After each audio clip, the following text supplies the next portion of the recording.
Namaste and welcome to Yashodhwani, Ayurved's own voice. In today's episode of Words of Wisdom by the Yogozoshi sir, takes us deeper into one of the most important foundations of Ayurvedic clinical practice, that is Samprapti, the pathogenesis of a disease.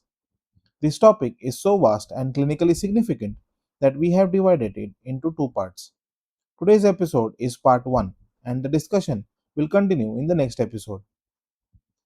Sir explains why understanding Samprapti is not just an academic exercise but the very basis of successful treatment.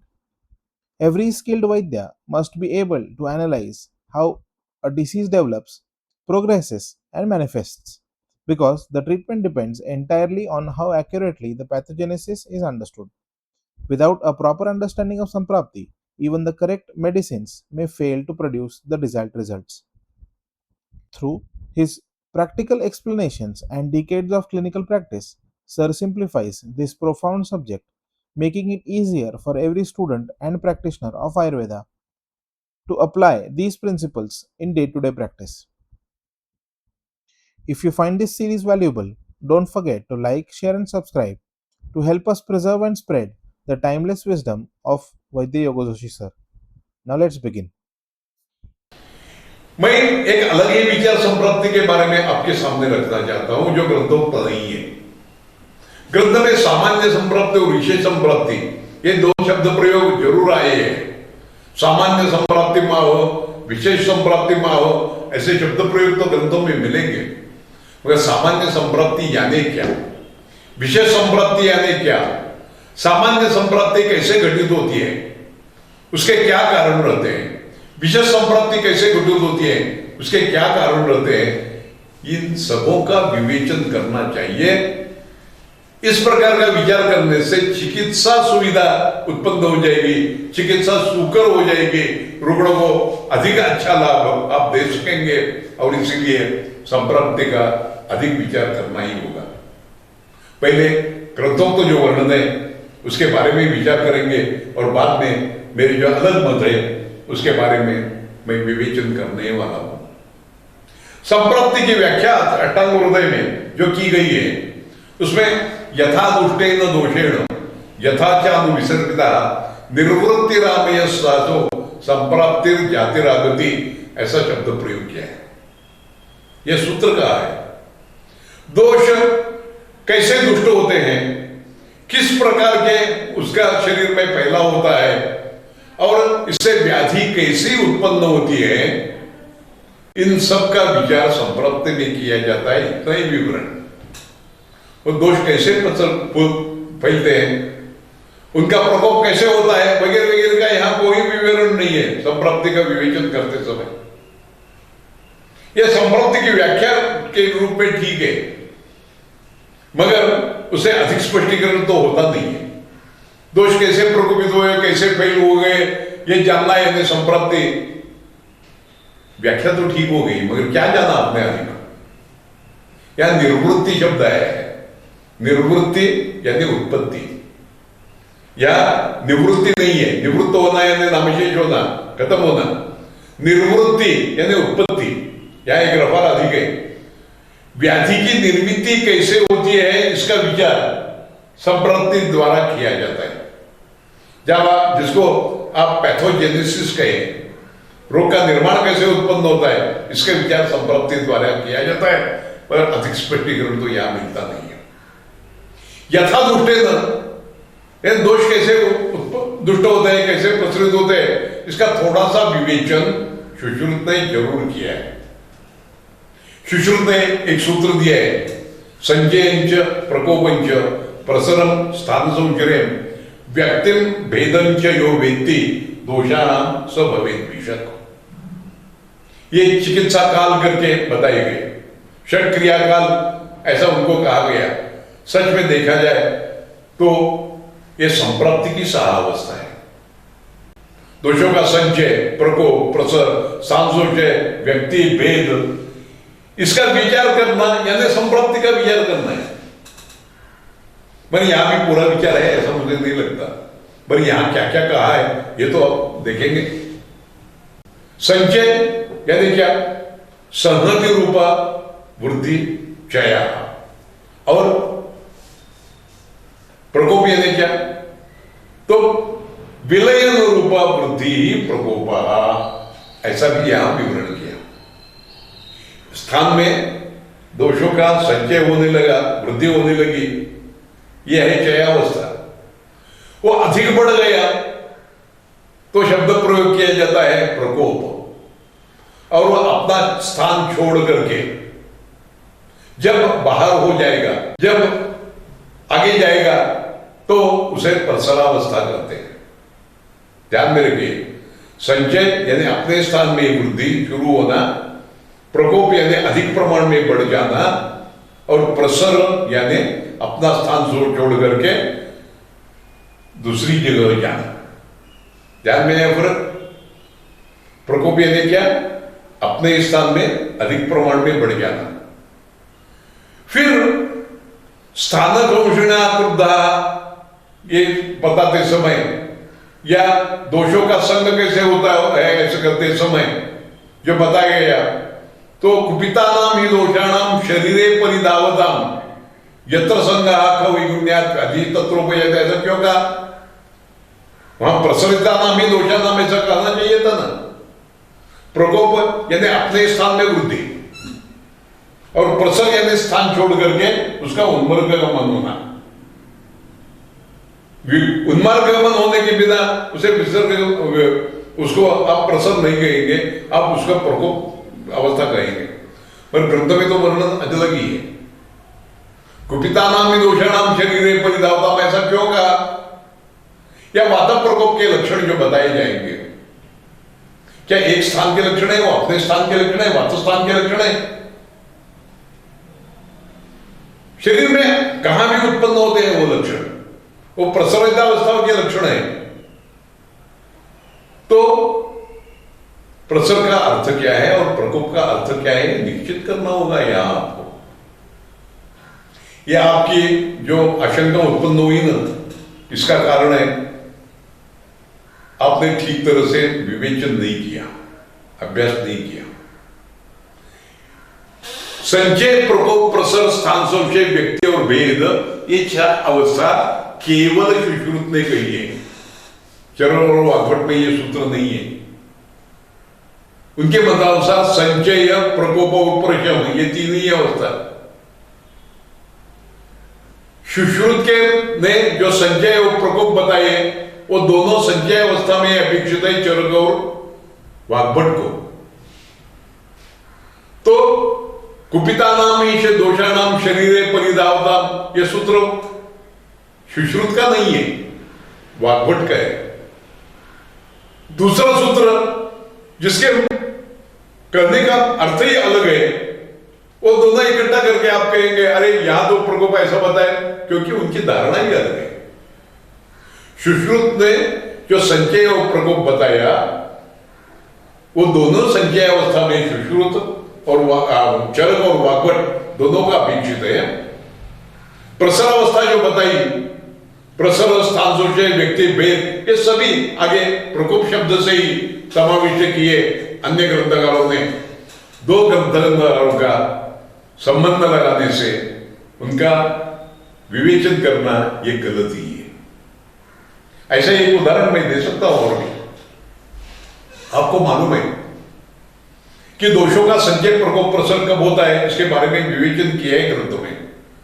वर्षा ऋतु में वात का प्रकोप, शरद ऋतु में पित्त का प्रकोप, और वसंत ऋतु में कफ का प्रकोप। और क्या बताया, उसके पहले का जो ऋतु, उसमें संचय अवस्था और बाद के अवस्था में प्रशम हो जाता है, उसके बाद के ऋतु में। अब कफ के बारे में विचार करें तो उसका वो प्रकोप कब रहेगा? वसंत काल में। प्रशम ग्रीष्म में होगा, मगर संचय अवस्था, उसका पहला का ऋतु कौन है? शिशिर ऋतु। तो शिशिर ऋतु में संचय अवस्था करने के बदले हेमंते निश्चित श्लेष्मा वसंते कपरोगोकृत, ऐसा वर्णन कैसा? क्या दो ऋतु में संचय अवस्था रहेगी? नहीं। यहां दो ग्रंथकारों के विचार ही अलग है। जिन्होंने कहा शिशिर ऋतु में प्रकोप होता है, वो शिशिर षटक मानने वाले हैं, और दूसरा एक षटक बताया जाता है वर्षा षटक। या वर्षा ऋतु में अधिक ये होती है, वहां अलग ही ऋतु का प्रवृत्त नाम का ऋतु बताया गया और वहां शिशिर का उल्लेख ही नहीं, हेमंत के बाद आता है वो वसंत ऋतु। तो पहले ऋतु में संचयावस्था, इसमें कोई बाधा नहीं है। हेमंत निश्चित श्लेष्मा वसंत का फर्क करने वाला ग्रंथकार अलग और दूसरा भी ग्रंथकार अलग, इसीलिए आपका ये घोटाला हो जा सकता है। और इसीलिए आपको संदर्भ लेकर के ठीक तरह से विवेचन करना आवश्यक रहता है। या सुश्रुत के मतानुसार देखा जाएगा तो संचय यानी अपने स्थान में वृद्धि, प्रकोप में स्थान में अधिक वृद्धि और प्रसर यानी विमार्ग गमन होना। उदाहरण भी दिए उन्होंने, जैसे दूध उबालने को रखा, पहले दूध पात्र में रखा तो ये संचयावस्था होगी, ऊपर ऊपर आने लगेगा, जैसे जैसे गर्म होगा वो है प्रकोपावस्था, और जब वो बाहर निकलने लगेगा उसे कहेंगे आप प्रसरावस्था। जैसे नदी के पानी में आप यदि बांध डाल जाएंगे तो पहले संचयावस्था हो जाएगी, अधिक बढ़ जाएगा, प्रकोप होगा, और जब अधिक बढ़ जाएगा तो अपना स्थान जोड़ करके ऊपर से या बाजू से वो निकलने लगेगा, उसका विमान गमन होगा, ये रहेगा प्रसरावस्था। संचय, प्रकोप, प्रसर, स्थान संश्रय, व्यक्ति और भेद। ध्यान में रखिए, स्थान संश्रय व्यक्ता, स्थान संश्रय अवस्था प्राप्त होने के पहले रोग नहीं है। स्थान संश्रय अवस्था में दोषों का संग हो जाता है और व्याधि उत्पन्न हो जाता है उसके आगे। इसीलिए सुश्रुत ने जो संचय, प्रकोप, प्रसर के लक्षण बताए वो अपने अपने स्थान में, वातस्थान में हो जाएंगे। जैसे स्तब्ध कोष्ठता, पूर्ण कोष्ठता, ये संचयावस्था के लक्षण रहेंगे। प्रकोप अवस्था में कोष्ठ संचरण हो जाएगा, तो प्रसरावस्था में पूरे शरीर में वो फैल जाएगा, ऐसे लक्षण। ये रोग के लक्षण नहीं है। किसी भी कारण, किसी भी रोग में यदि वात के कारण वो व्याधि उत्पन्न होने वाला हो तो ये लक्षण पहले देखने वाले, मगर कोष्ठ में ही केवल, क्योंकि पक्वाशय ये उसका स्थान जो है वहां ही ये संचय प्रकोप मिलेगा, अन्यत्र मिलेगा नहीं। प्रसर अवस्था में वो अधिक बढ़ जाएगा, पूरे शरीर में फैल जाएगा, उसे ही चरक ने नाम दिया प्रकोप। चरक ने जो प्रकोप बताया वो प्रसर अवस्था ही है। ये पुनः एक बार ध्यान में रखना चाहिए आपको। देखिए, ये तो निदान पूर्व उपविषय और के बारे में बोला, संप्राप्ति के बारे में आप बोल रहा हूं, संप्राप्ति की व्याख्या बताई। सुश्रुत ने जो षट क्रियाकाल बताए उसको क्रियाकाल क्यों कहा आगे चल करके, क्योंकि जितने पहले अवस्था में आप चिकित्सा करें उतनी सुलभ चिकित्सा हो सकती है, इसलिए उनको क्रियाकाल बताया गया। मगर ये संप्राप्ति की 6 अवस्थाएं हैं, ऐसा आप कह सकते हैं। संप्राप्ति के अनेक प्रकार भागवत ने बताए। संख्या, विकल्प, प्राधान्य, बलकाल विशेषता सा विद्यते। यहां 5 प्रकार बताए। संख्या संप्राप्ति, विकल्प संप्राप्ति, प्राधान्य संप्राप्ति, बल संप्राप्ति और काल संप्राप्ति। इन सभी प्रकारों का भी थोड़ा सा अभ्यास करना चाहिए। संख्या संप्राप्ति है, देखिए संख्या संप्राप्ति यानी व्याधि के प्रकार ही कहे गए। ज्वर के 8 प्रकार, प्रवाही के 4 प्रकार। ऐसा क्यों? प्रवाही के 8 प्रकार क्यों नहीं? प्रकार किस आधार पर? प्रकार करने पर कुछ एक विशिष्ट बात ध्यान में रख करके प्रकार किए जाते हैं। तो कौन से बात ध्यान में रखकर ये प्रकार किए गए हैं संख्या संप्राप्ति समय, इसका कोई विवरण ग्रंथ में नहीं है। पर ध्यान में रखिए, संख्या संप्राप्ति हमेशा कारणानुरूप कही जाती है, हेतु के अनुसार कही जाती है। वातजम यानी वात के कारण उत्पन्न हुआ, पित्तजन है, द्वंद्वजन है, दोनों दोषों के कारण, सांधिपातिक ने तीनों। ध्यान रखिए, ऐसे भी हेतु मिलेंगे आपको। जैसे पांडु में मृतभक्षण या पांडु में लेगा एक प्रकार, क्योंकि मृतभक्षण एक प्रमुख हेतु है। क्षतज क्षतज ऐसे कास के प्रकार मिलेंगे, ये संख्या संप्राप्ति है। विशिष्ट हेतु ध्यान में रखकर जब व्याधि के प्रकार किए जाते हैं तब उसे संख्या संप्राप्ति कहते हैं। नहीं तो वैसे काल बल प्रवृत्त, बल बल दोष बल प्रवृत्त, वैसे ही प्रकार के अलग अलग दृष्टि से प्रकार किए जाते हैं। संप्राप्ति के अनुसार जब प्रकार किए जाते हैं और निरपवाद रूप से आप कह सकते हैं कि संख्या संप्राप्ति ये कारणानुरूप कही जाती है। तो तुरंत प्रश्न उपस्थित होता है, सवाल सामने आता है, श्वास के क्या 5 प्रकार है? क्षुद्र एक श्वास है, उसमें तमक श्वास भी है, महा ऊर्ध्व छिन्न तमक और क्षुद्र। क्या ये कारणानुरूप है? ये कारणानुरूप प्रकार नहीं है, क्योंकि ये संख्या संप्राप्ति ही नहीं है। ध्यान में रखिए पहली बात कि ये एक व्याधि के प्रकार है ही नहीं, ये 5 अलग अलग व्याधि है जिसमें श्वास प्रमुख लक्षण रहता है। ऐसे 5 विविध व्याधियों का यहां संग्रह किया गया है। उनके कारण अलग, उनके निर्माण होने वाले लक्षण भी अलग, उससे निर्माण होने वाली संप्राप्ति तो अलग ही है। चिकित्सा भी अलग रूप से करनी पड़ती है आपको। केवल जिसमें श्वास रहता है ऐसा व्याधियों का एकत्रित संग्रह यहां किया गया है, उसे नाम दिया गया श्वास। तो तुरंत पूछा जाता है, अरे श्वास की सामान्य संप्राप्ति बताइए, सामान्य चिकित्सा भी बताइए, एक ऐसे। अरे जो सामान्य है उसके कारण, उसमें कुछ कारण सामान्य हो सकते हैं, कुछ संप्राप्ति पूरी संप्राप्ति सामान्य नहीं है। पूरी चिकित्सा भी है, यद किंचित कफवातक उष्णम वातानुलोमनम तत्सेव्यम, ये तो है ही, परंतु हर एक में अलग अलग चिकित्सा भी इसके साथ संप्राप्तानुसार करनी होगी। जैसे एक उदाहरण लो, आपको वातव्याधि आपको मालूम है, उसमें भी सामान्य संप्राप्ति कही गई है कि नहीं, उसकी भी सामान्य चिकित्सा कही है कि नहीं। फिर वहां आपके मन में क्यों नहीं सवाल उत्पन्न हुआ कि 80 प्रकार के वातव्याधि ऐसा क्यों कहा गया? क्या पक्षाघात और संधिशूल एक ही व्याधि के प्रकार है आप कहेंगे? नहीं, जहां वात का प्रकोप मुख्य रूप से रहता है ऐसे व्याधियों का संकलन वहां किया गया और उनको वातव्याधि नाम दिया गया। ऐसे ही श्वास के बारे में अनेक व्याधियों, हिक्का में भी ऐसा ही है। अन्नजा, यमला, क्षुद्रा, गंभीरा, महती, ये जो 5 प्रकार बताए गए उनमें से एक अन्नजा प्रकार जो कारणानुरूप है, बाकी तो ऐसे नहीं है। गंभीरा, महती ये अलग अलग प्रकार है, अलग अलग व्याधि है, अलग अलग कारणों से उत्पन्न होने वाले अलग लक्षण युक्त अनेक संप्राप्ति अलग है उनकी, और उनका संग्रह इकट्ठा किया गया है।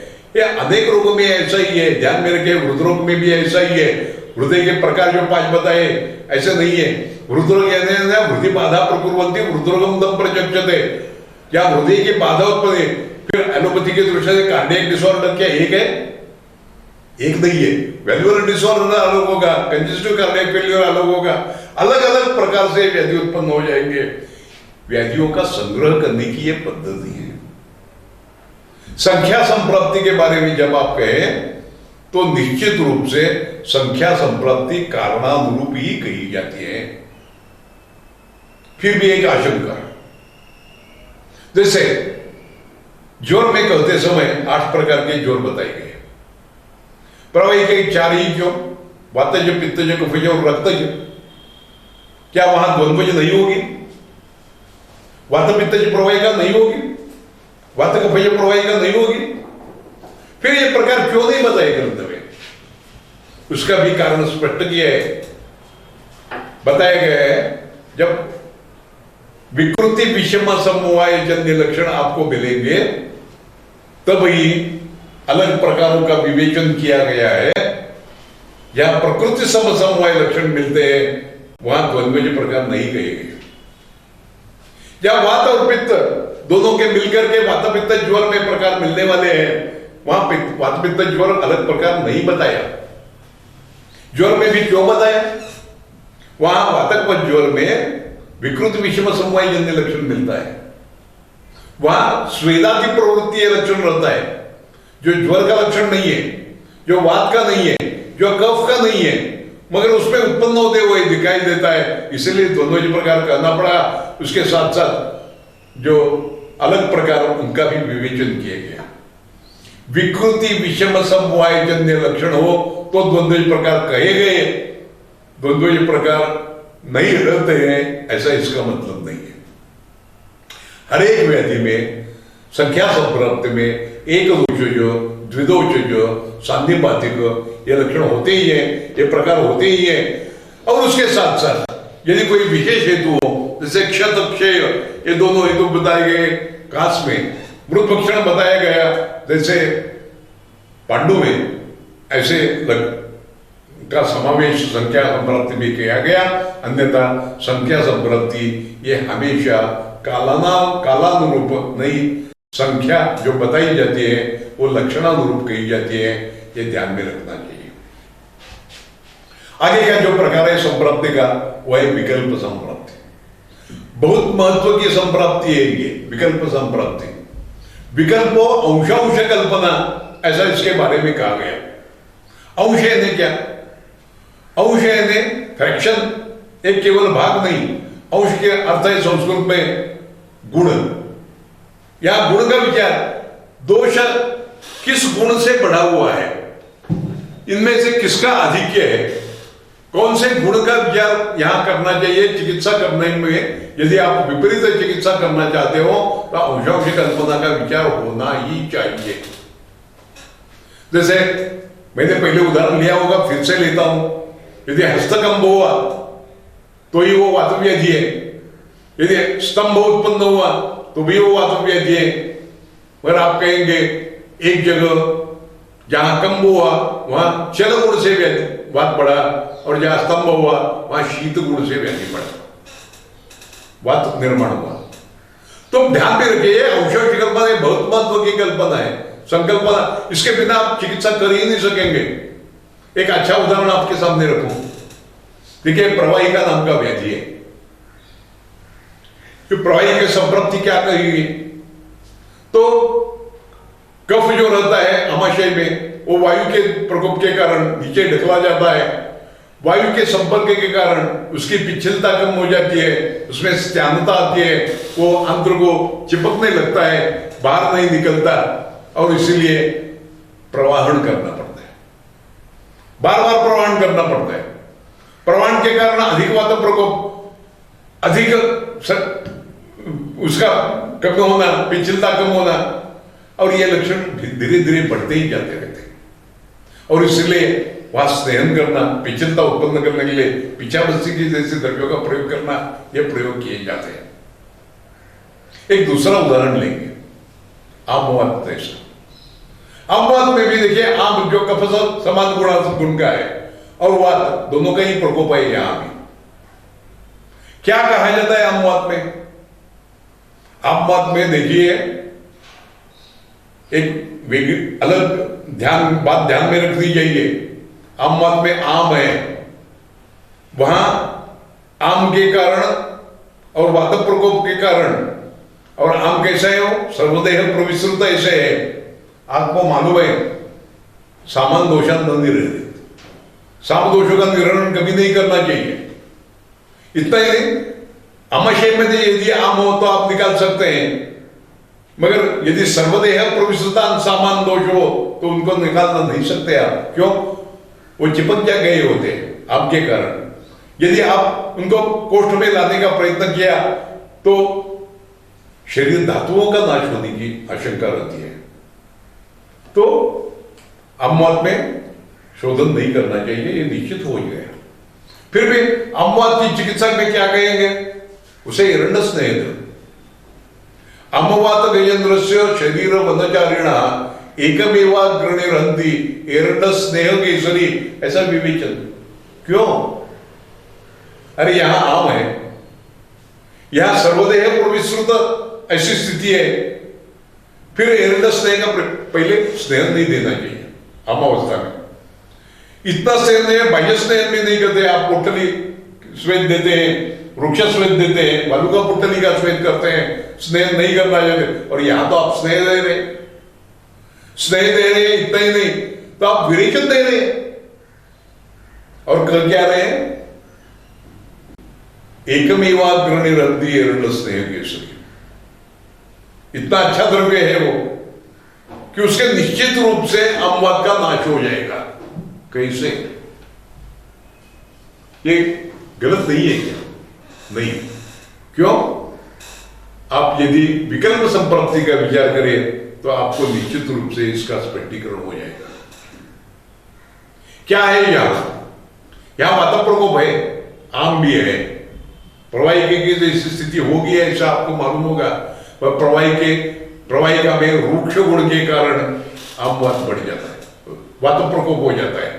यहां रूक्ष गुण से नहीं, यहां वृक्ष गुण से तो वायु बढ़ ही नहीं सकता है, क्योंकि संप्राप्ति में स्निग्धम भुक्त तो यन्नम व्यायामम कुर्वता। जो अधिक स्निग्धाहार करता है उसे अमवात होता है। जो अधिक स्निग्धाहार करने वाला व्यक्ति, उसे वृक्ष गुण से वात प्रकोप होगा नहीं। व्यायाम के कारण यहां जो वात प्रकोप है वो चल गुण के कारण है। यहां वृक्ष गुण न होने के कारण कफ को स्त्यानता अति ही नहीं है, उसकी पिछलता कम नहीं होती है। अमवात का वर्णन करते हुए समय इसलिए कहा नाना वर्णों अति पिछला, वो संचित होता ही नहीं है, धातुओं से उसका मिलन होता ही नहीं है पिछलता के कारण।